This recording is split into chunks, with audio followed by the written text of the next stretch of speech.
Hello and welcome. Today my guest is Dr. Stacy Mobley, and Stacy has attended and practiced with more than 15,000 patients. So that's amazing. So welcome to you, Stacy. Thank you, Bev. Thanks for having me.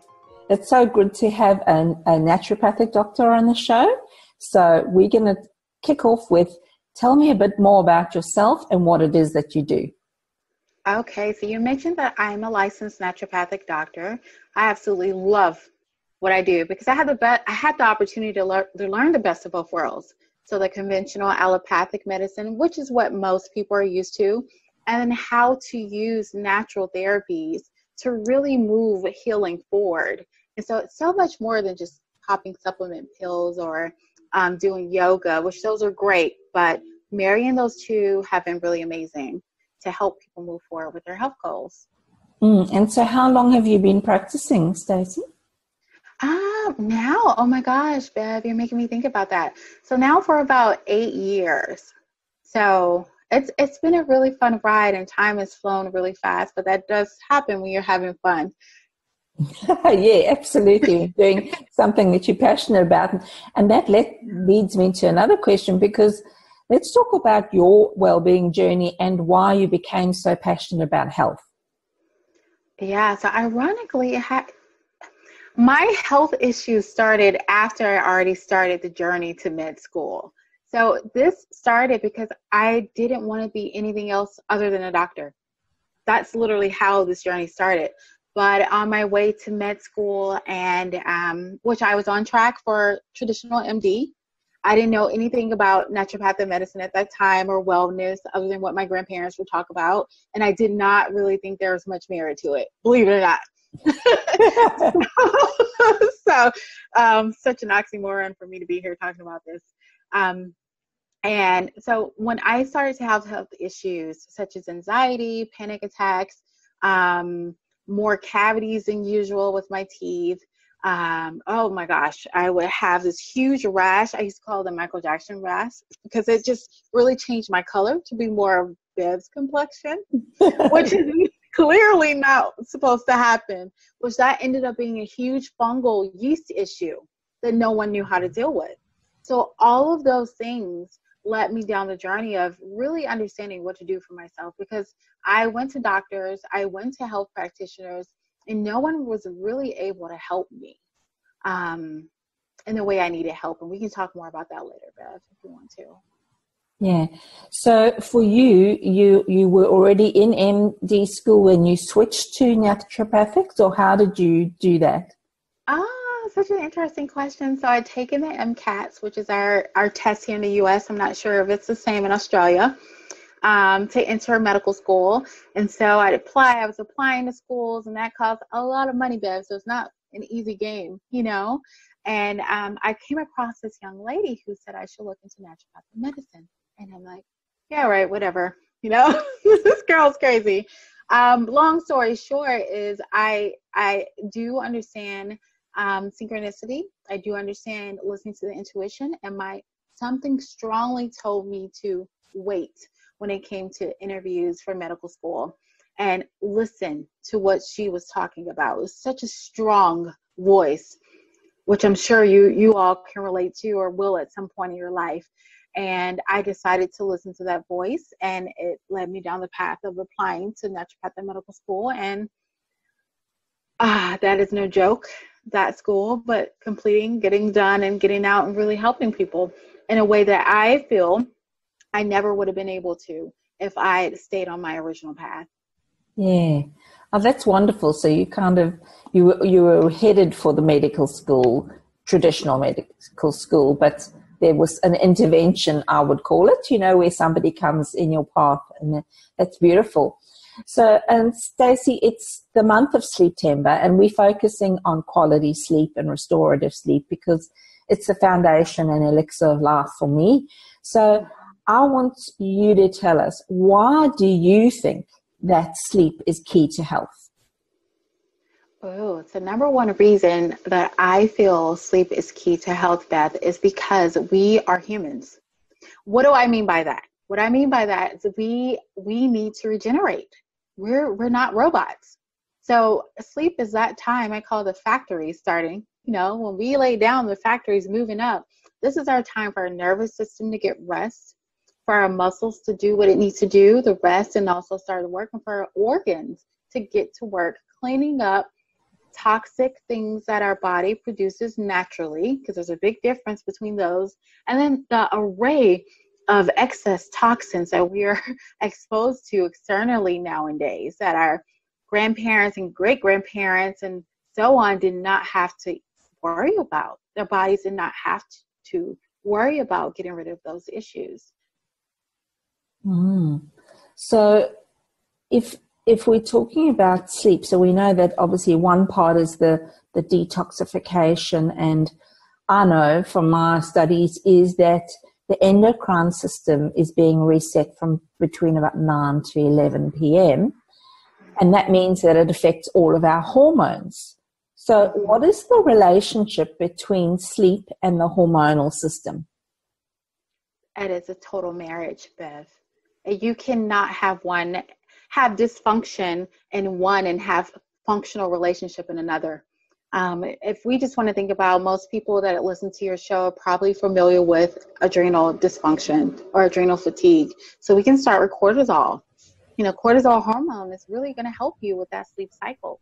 And if it's out of whack, and like I love whiteboards, Beth. So usually I'm drawing on whiteboards. So I'll try to use my finger. Oh, I don't know if they'll be able to understand. But let's just say cortisol usually does this in the AM. You're going up. And then over time, in the afternoon, you start to decrease and decline naturally. And by the time it's time for bed, you're back at a low state. This is the time when your body knows, part of that circadian rhythm, that it's time to sleep. It's time to shift gears. Where most people are functioning, they're waking up with the cortisol levels here. And then it goes up over time. And by the time it's time for them to go to bed, they're still in mid-high to high levels. And they're wondering why they get that second wind, we'll call it. Do you guys call it the same thing in Australia? Yes. Yeah. And so they're thinking that's a good thing, when really it's not really a good thing, because your body is not having that time that it needs to restore and rebuild, and the nervous system, which we need more than ever to be in a flow state. I don't really like the word balance, but a flow state, going with the flow of what the body needs throughout the day. And so you think about the cortisol levels, you think about for women's health. I don't know, most of your listeners may be women. Yes. Okay, so you think about estrogen. And we're probably going to get to this in later questions, but you think about the female hormones, estrogen, and since we talked about cortisol, progesterone. And so when cortisol is having issues and there's depletion there, guess what? It's going to be low, progesterone, because progesterone is a precursor to cortisol. Yeah, so it's sort of like affecting the normal, healthy function of not only our, as you mentioned, the adrenals, but also the female hormones, as well as, I guess, the thyroid. Oh my gosh, yes, the thyroid. Definitely the thyroid as well, because the thyroid is going to be taking that extra metabolic strain from the adrenals. And eventually that's going to pull it down. And that's why sometimes I tell people you can't always treat what's showing symptoms, because it may not be the root cause of the core issue, which I like to call more so than root cause of what's going on. So the thyroid may be exhibiting symptoms of, for example, hypothyroid or low functioning thyroid, but that doesn't mean that it needs to be treated. Sometimes it's the adrenals that need to be treated first, or at the same time, along with gut health. And we can talk about gut health with melatonin if you want to go there. Yeah, let's talk about that, because I think this is what's, people don't seem to kind of see the knock-on effect of that. So I think, let's talk about that right now. Okay, because when we think about neurotransmitters, we think about neurotransmitters, we think about the brain. That's the number one place we think about. And Bev, I have to keep remembering to look at the little hole in my laptop and not at you. So if you see my eyes going everywhere, that's what's happening, you guys. So you think about the brain, but we don't realize that 80 to 90% of our melatonin is actually produced and converted in the gut. So if you have a high level of inflammation throughout the body, including the gut or your gut lining more specifically, you're not going to produce that melatonin that you need to sleep properly at night. And so the first thing, and what I was going to mention this as one of my tips, but I can go ahead and pull it in now, Bev, if you don't mind. But the first thing individuals are told to do, or they find through a Google search in the middle of the night because they can't sleep, what to do is to take melatonin. And that's not really going to help in the long run, because number one, they're more than likely taking too much melatonin. 5 milligrams, 3 milligrams, 10 milligrams definitely are way too high. Starting with more so a 0.2 or 0.5 dose of melatonin before bed is going to be way more functional for the body, because the body can deal with that. Because our goal is not to replace the function of the body, but to support it while it's healing so that it can take over the job itself again. And when you're taking such high levels of melatonin or any supplement, the body is smart. It's efficient. It's going to move that energy and production and function to another place in the body. So starting with gut health is actually going to help a lot with sleep. Yeah. And also mood. So you're going to have, better mood and I guess more energy. So it's sort of that real cascade of effects, isn't it? Where you've got a number of different elements of the hormonal system being impacted. So let's talk about a persistent sleep deficit. So for example, an entrepreneur who persistently stays up late at night working because they feel that they don't have enough hours in a day. Mm-hmm. And so what impact does that longer-term sleep deficit have on the hormones and the body? Okay. Oh, Bev, I love this question. You asked the best questions, I just have to say. And let's just go ahead. Can we make this a woman? Yes, we can talk a little bit about that. No, it's more women that listen to this show, so I think, the men will just go along with us. Okay. And so when we think about women and we think about the issue that Bev just described, which is a very real issue, we're going to run into issues like menstrual dysfunction. Basically, your menstrual cycle is not going to function the way it needs to function. So you can either have fibroids because you have too much estrogen, and also sometimes it's not even a matter of too much estrogen. And I see a lot of health practitioners and doctors go this route without really looking at the full picture. Sometimes it's the body's inability to metabolize the natural amount of estrogen that's being produced in the body. So you have to think about liver health. Oh, see, it's just all these organs interplay with each other. And so you're going to have more female cycle issues. You may have some stints of infertility that may be blamed on age. It may be blamed on stress, which what you described is essentially a stress on the body. But more directly, that is the lack of sleep that leads to functional hormonic environment for your hormones. And not to mention anxiety and panic attacks, which are a whole nother ballgame and issue in itself. Bev, I can go on and on with what can happen with the body with that. And mental issues and critical thinking skills are going to decrease. And that's what you don't want as an entrepreneur, because your livelihood is more dependent on you now than ever. Yes, exactly. That is the real point. And I think for me, the nuggets in what you said there, Stacy, was that even though you feel that you're going to be more productive at that time, or, you keep working because there's work, the reality is, like me, you may face a health crisis, and then that actually pulls your business from underneath your feet. So for me, it's a really, whilst we're talking about it holistically here, for me, it's a very personal and painful experience because I lost my career. So for me, this is why I'm so passionate about doing Sleeptember every year, because it's not just about theory. It's what's happened to me. And so I'm become an advocate for sleep, because I realize that it's so fundamental. It's just fundamental to everything. It's fundamental. We talk about hormonal systems. it's also fundamental to your immune system.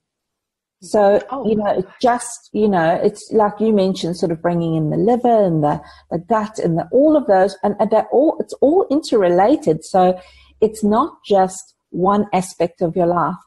And so I think let's talk maybe about some of your recommendations for restorative sleep. So we're talking about that deep, restful sleep. So let's talk about that, Stacy. And Bev, thank you so much for sharing your story, because I can feel the realness in what you just shared.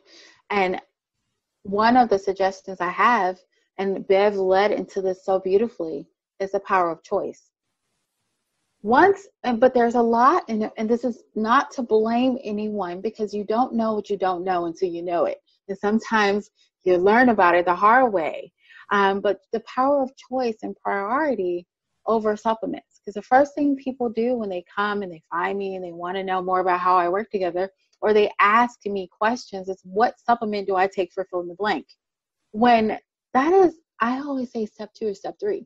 The first thing is to make a choice for, number 1, that you deserve to feel well, and you deserve to have your health intact as well as a thriving business. You do not have to choose between the two.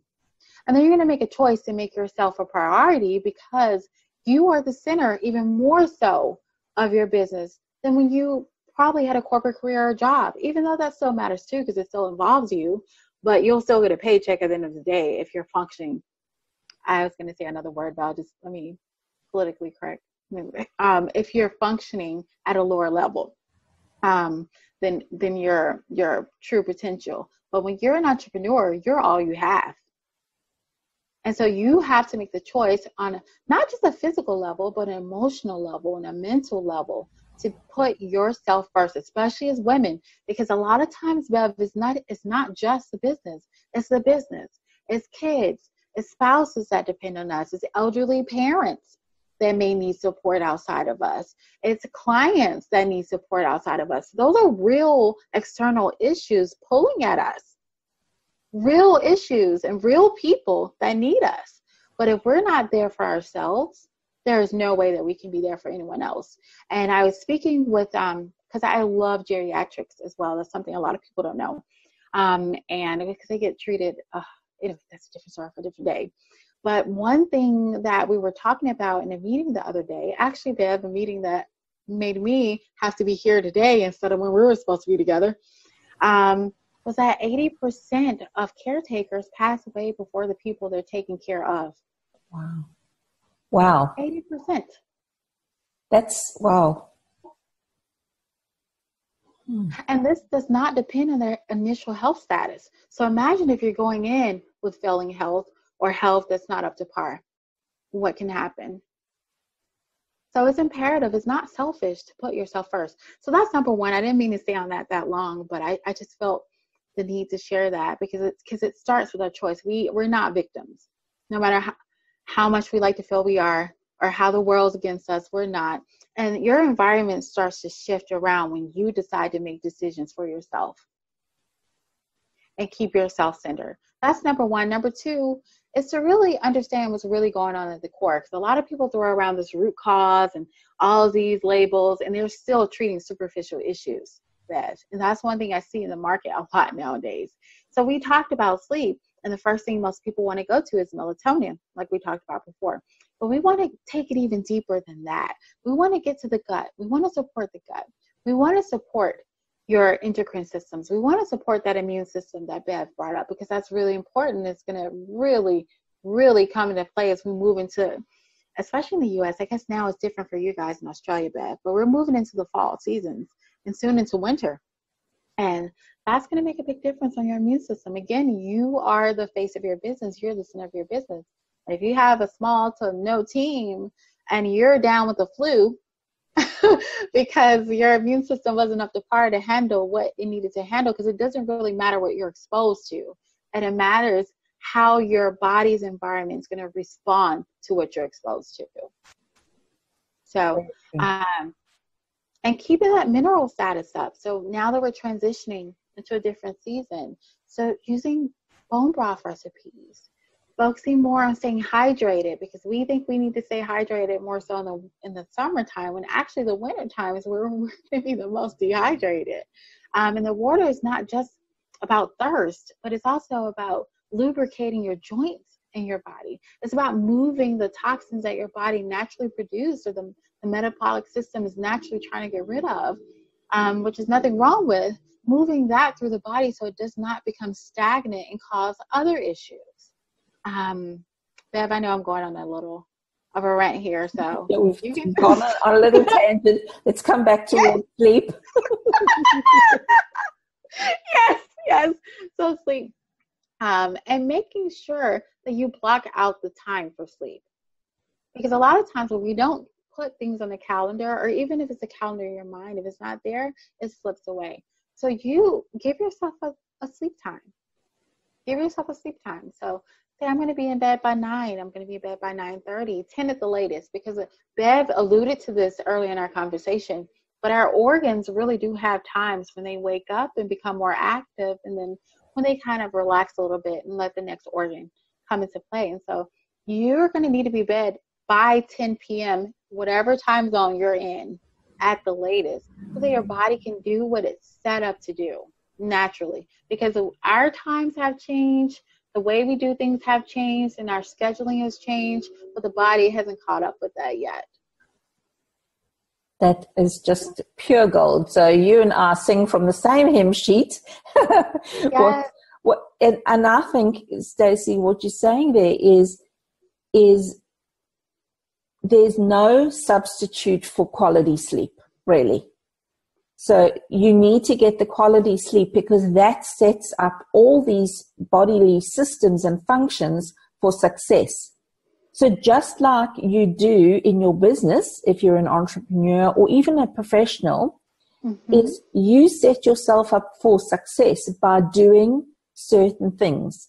So exactly what the body needs. It needs you to be set up for success by sleeping to a regular schedule. So like you mentioned, have a regular bedtime and make it early enough so that your body's at rest and can actually recover and renew itself over time. So that's that's just super important to me. And I love that you started off this with choice, because it is a choice. That's no doubt. That's exactly what I do in my work, is talk first about the story we tell ourselves, and then where's the choice in that? Because, there definitely is, I think, we feel that it's always from an outward inward, but it's not. It's from inside out. You're making those choices first for yourself.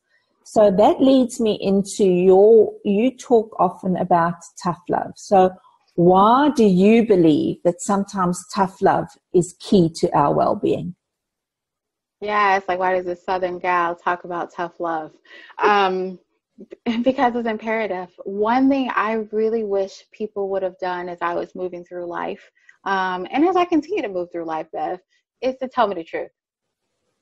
And so to me, tough love is just being honest with you and telling you the truth, because you're going to find it out sooner or later.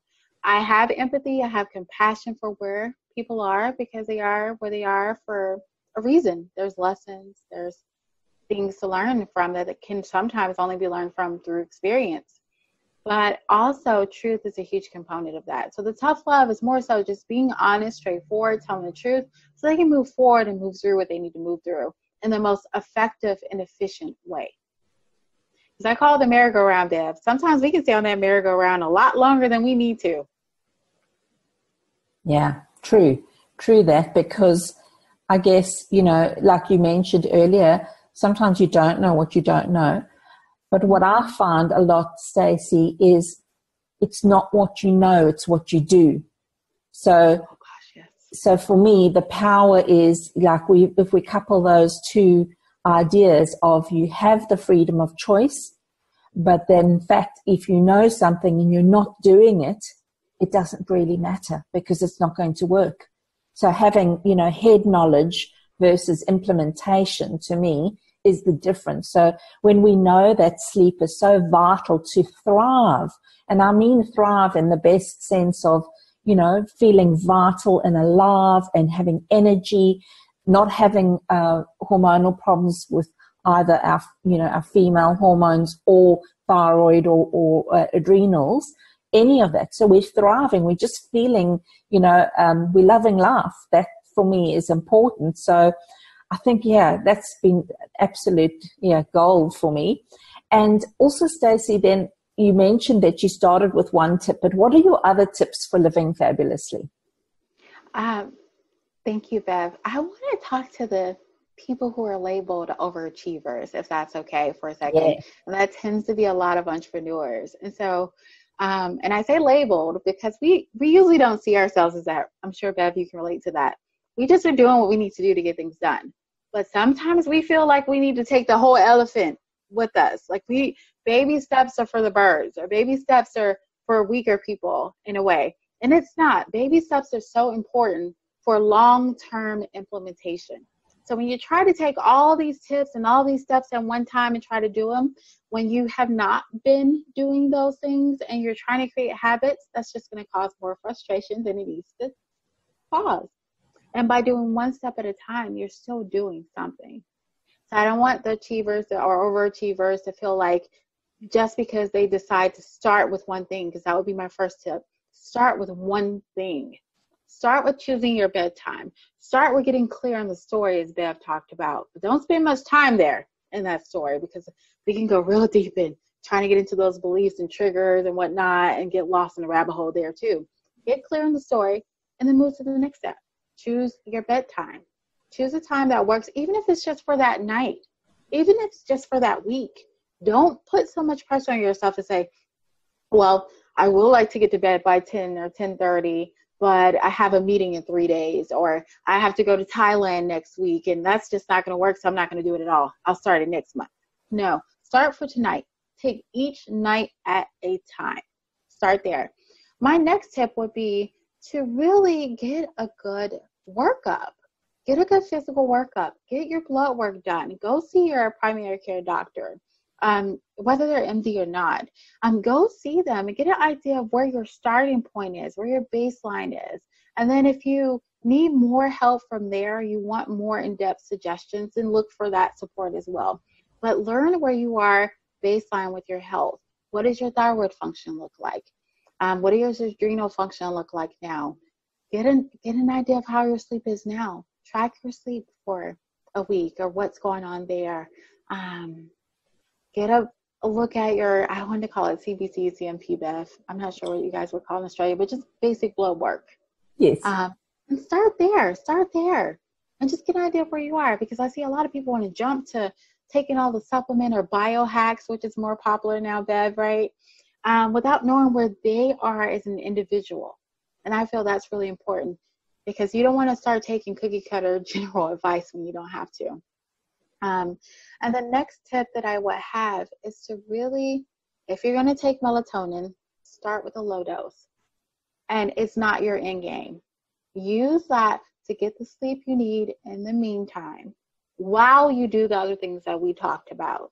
And remember, the low dose we talked about is 0.2 milligrams to 0.5 milligrams. That's really all the body needs. It doesn't need a whole shebang or 5 milligrams or 10 milligrams or even 3 milligrams to do its job. And I would say, because I hear this a lot, where they say, well, as you get older, that dose won't work for me, or I'm just not going to produce enough melatonin.